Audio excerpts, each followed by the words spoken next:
Hello and welcome to the Unique CPA with your host, Randy Crabtree. We're committed to creating a thriving community of accounting professionals who are physically and mentally healthy, fulfilled, and energized by their work. Our ultimate goal is to elevate the reputation of the accounting profession and vastly improve the lives of those in it. The Unique CPA is brought to you by Tri-Merit, the specialty tax professionals. Today, we're doing something a little bit different. In celebration of International Podcast Day, we're featuring 6 clips from 6 of the all-time top-rated episodes of the Unique CPA. So let's jump right in, sit back, relax, and enjoy the show. Episode 3, Josh Lance. In the history of the Unique CPA podcast, there's been 2 individuals that probably have had more impact on me than anybody else. And the first one's Josh Lance. Josh was originally on episode 3, where we talked about the innovative way that he built his firm, Lance CPA.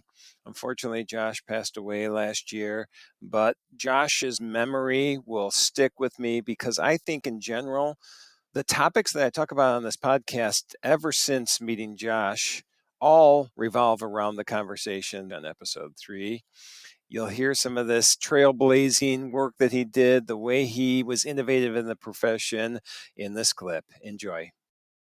When I started the practice, back in public accounting, I traveled a ton. I was on the road all the time, and I did not want to do that again. And so as I thought about how I would service our clients and what ways I go about doing it, just looking at the technology available and looking at some of the more really kind of progressive firms out there and what they were doing, I saw the kind of idea of doing this in a virtual mindset. So all of our team is remote. They're all spread across the country. Same thing with our clients. So we have clients here in this greater Chicagoland area, but we have a lot of clients that are across the country too. And so being able to kind of leverage technology to serve our clients, wherever they're at, using kind of cloud-based tools to be more real time with them versus, looking backwards constantly, has allowed us to really kind of build a firm that kind of serves the right type of clients and have the right type of people on board. We still kind of maintain ties to Chicago. So, while virtual firm, really doesn't have a location, I'm based in Chicago. And so, we kind of maintain ties to that location and serving clients, there, but also across the country. We have clients globally too, which is kind of fun. And it's exciting to, interact with some of those clients. We have some clients in Australia. And so, we'll do calls with them and it's 5:00 our time and it's the morning the next day for them. And we're still able to work and interact and get things done. So it's kind of exciting to be able to work with people globally and interact with them in that way.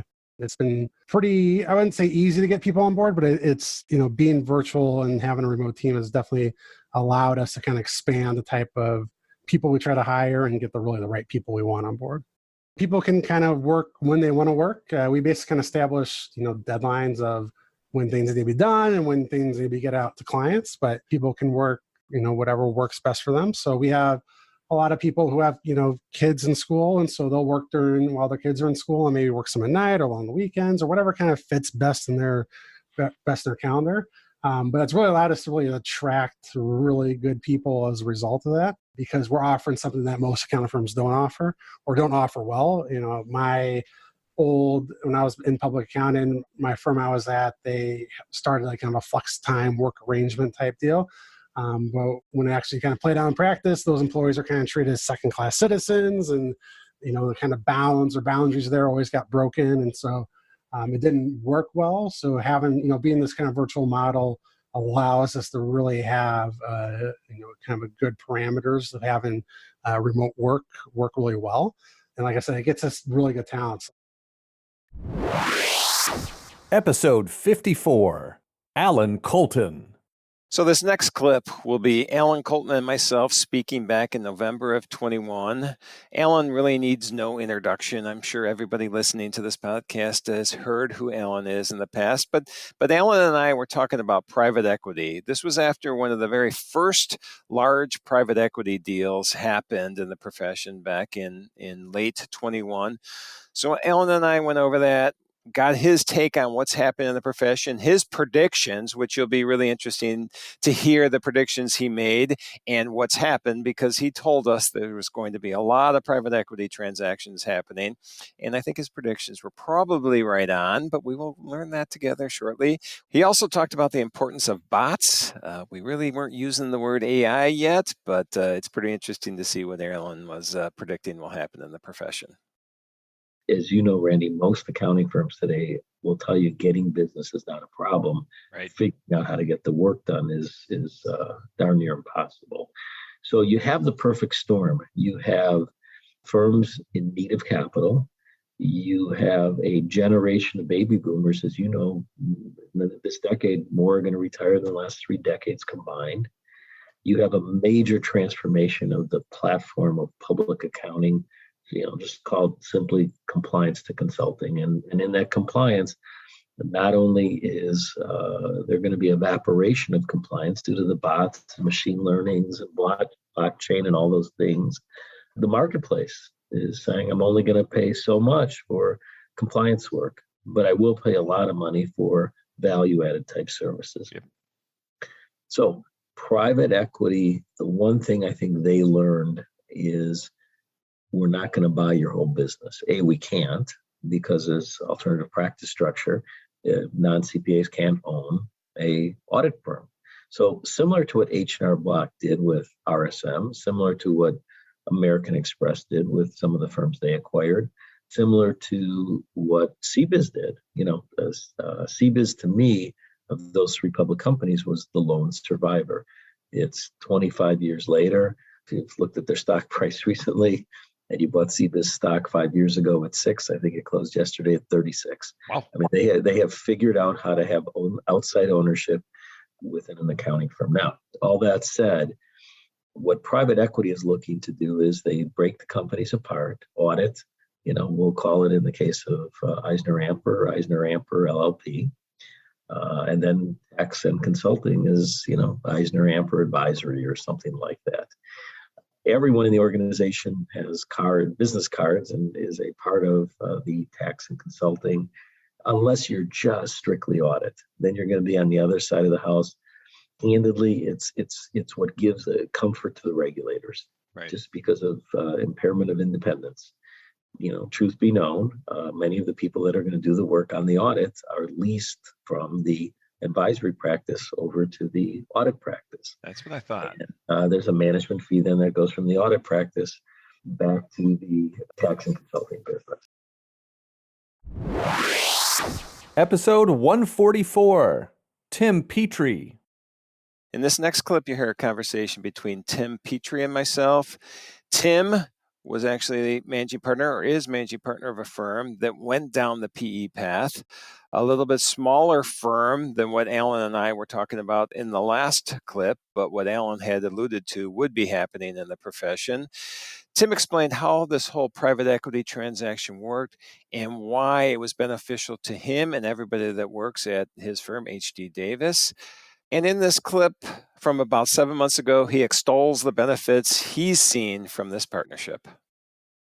We made huge investments into technology, into our workflows and automations and our billing systems and all these other things.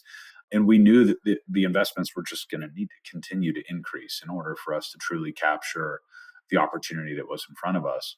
So our next step was evaluating a merge up and trying to find a like-minded, larger firm that we could merge with, but still have a voice and still have autonomy and still have the ability to control our own destiny, because we're young. If you don't have great people, and if you're not providing a great level of attention to those people, they're not going to provide a great service. And if you're not providing a great service, you're not going to be profitable. If you're not profitable, it's not a good investment, right? So that's been our thesis from day one. So to find a partner like that at that level that truly we connected with, is that being the first priority for us. We knew that this was an exciting potential marriage at that point. You consider the alternative of the two choices here, the devil you know versus the devil you don't. Our industry has become remarkably difficult to operate in. So I see this as we're going to get healthy, we're going to get stronger, we're going to get better as a result of this partnership, no matter what, as opposed to 5 to 7 years on my own, I'm going to survive. Right. And we'll probably get stronger and better along the way, but not the same level of stronger and better that I could get with that kind of capital behind me, not the same kind of stronger and better that we could get with that kind of people resource behind me. Episode 62, John Garrett.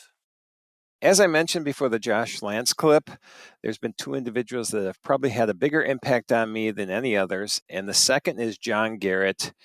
As I hope you all know, John wrote a book called What's Your And? What's Your And is something that I live, treating individuals as people, not as their job title. John's been on the show twice. And in this clip from a second appearance, he hits on how deeply important it is to actually humanize the people in our profession and value them as individuals. And about, 6 or 7 years ago, kind of married those two together, the corporate John and the comedian John. So that's where a lot of the speaking at conferences started. But then I had a guy remember me at one of the conferences. He told the meeting professional, I know John Garrett. That's the guy who did Comedy at Night. And I had never heard this guy's name in my life. And it's because he was in the tax department in my first PwC office. And I'm one of the cool accountants that doesn't know how taxes work. So I never met this guy. I never went to that floor. I never worked with him. I don't even know what he looks like. And yet 12 years later, he was like, I know John Garrett. And then he remembers me for all these other things, this hobby outside of work. And so that's how What's Your And started, is you're an accountant and something else, a beer connoisseur, a world traveler, a volunteer at the dog shelter, a ballroom dancer, a runner, a golfer, whatever it is that lights you up. And that's so much more fascinating and rich. And, there's so many cool people that are doing neat things around us that we don't take time to find out. And it's the greatest asset you have. It's the biggest impact on your firm is your people. The number one factor in the success of your firm is your people. It's not your software. It's not, how cool your office is. It's not, is there a parking garage in the building? No, it's your people. And so, you need to invest in that and care about that. And I think, one of the silver linings of the pandemic, I think, is now people are starting to realize, like, oh, wow, I need to care, about the whole person. Episode 128, Eric Green. This was a really fun episode with Eric that we did earlier this year, where he shared a couple of IRS horror stories, as the title of the episode referred to. And we will take a listen to one, which was actually a near miss for one of his clients. They just barely came to Eric in time to avoid a $500,000 mistake. So all the people that were kind of cruising along, taking their government money, not filing, not paying, that has all now come to an end. They've already come flooding in. I got referred clients who were non-filers. They'd had like horrific things happen to them in the last, 6-7 years. So first of all, for the IRS, you only have to file the last 6 years to be in compliance. It's in the Internal Revenue Manual. Most states have voluntary disclosure programs. The IRS has a voluntary disclosure program. It's really for criminal. It's not for civil. Okay. So civilly, if someone came to you and said, I haven't filed since 2000, you don't need to do 21 or 22 years of tax returns. The last 6, 17 through 22, they're good. They're in compliance. Most states vary, but anywhere from 3 to 7 years in most states. Before you just knee-jerk file joint, this couple gets referred to me. And thankfully, we had draft returns. The CPA said, all right, Eric, we're going to file these, but they want to talk to you first. They're going to owe $650,000 and about $150,000 to the state. And I said, okay, so let's look at collection. She inherited their home in Lower Fairfield County, small home, but still $1.2 million, no mortgage. And she had been a corporate executive in New York, had rolled over her 401k to an IRA, about $500,000. He has a pickup truck and a small IRA. That's it. So I said, I think you should do married filing separate.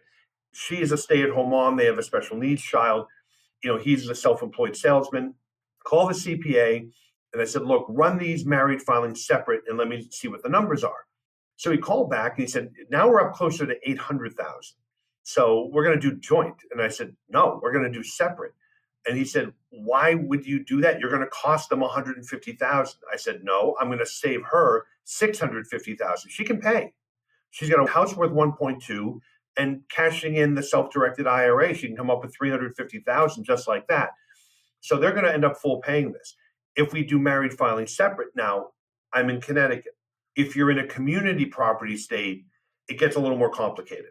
But in one of the 41 separate property states, let's do married filing separate. She owes nothing. Her assets are off the table. He owes, but so what? I ended up doing an offer and compromise for him for $8,500. Oh, wow. And made 800,000 go away. Episode 147, Al-Nesha Jones. Al-Nesha is one of my favorite people in the world. She has a really interesting story about becoming an accidental firm owner. I share her story all the time when I'm out speaking at conferences. In this episode, she tells her story of how she came to realize that a typical accounting path through Big Four was not going to be the way for her. And when she realized that and decided to create her own firm, even if it was accidentally, she decided she wanted to create a firm on her terms, and a firm that would support work-life balance for not only her employees, and her clients, but also a firm that would support the community. I know you'll enjoy listening to Al-Nesha Jones. I remember they recorded this like day in the life of Al-Nesha video because I was on a partner track. I really did think I was going to stick around to partner. And then I realized the partner is here with us too. This is not going to get better. Like, this will be my life. It's not like I'll get to some level and now I'll get this flexibility and this freedom. I'm always going to work like this. And that's when I knew it wasn't going to be long-term for me. And I ended up leaving when I'll never forget, I asked the partner to leave early on a Sunday. Can I just leave a few hours early on the Sunday? I wanted to go to an open house. I was in the process of buying my first home. And he told me that I needed to think about my priorities. Wow. And that's when I knew I was done. Life is just so short and so unpredictable. And this is probably somebody's dream, but this is really not mine. But that's when I figured out I did not hate accounting. I hated the way I was working. Right? I hated that I felt like I was helping these big companies, but what I did really didn't make an impact. I did not like that I was being told the way to do it when I knew there were better ways. And that's how I found myself into entrepreneurship. But it was not like a lifelong dream. I wish I had that fairy tale, but that's not even my story. So you're almost an accidental accounting firm owner. 100%. 100%. It was the one thing I said I wasn't doing, and I did it anyway. It literally evolved over time. I am running a firm that first solved my own problems and then became, what are the customer issues? And that's probably backwards. I've never written a business plan or anything like that. I literally said I need to do something to earn income. It has to be flexible because I have 3 children. My youngest was 2 months old, still nursing, still with me every day. And I made a lot of mistakes. I charged too little. So I did get myself into a position where I worked way too much. I created a job for myself, not realizing that at some point I'll need to hire people and I'll need processes in place. So I've definitely made mistakes along the way, but I knew what I wanted it to look like. I knew that I wanted it to be something that I could still take my kids to the park just because it was sunny outside at 3:30 and it wasn't going to be a problem for anyone. I knew I needed to be able to work from home or from the library or from an office. I always knew I was going to run a firm that operated in that manner. Thanks for joining me on this look back at 6 of the top rated episodes in the Unique CPA's history. I really enjoyed it. I hope you did too. Don't forget, subscribe to the Unique CPA in your favorite app and follow us on social media for the latest episodes. Happy International Podcast Day, everyone. Thank you for joining us today on the Unique CPA. You can find the show notes for today's episode and learn more about TriMerit at theuniquecpa.com. Remember to subscribe and leave a 5-star rating on your favorite podcasting app. And join us next time for more expertise and insights on the Unique CPA. ProfessionalProductions.net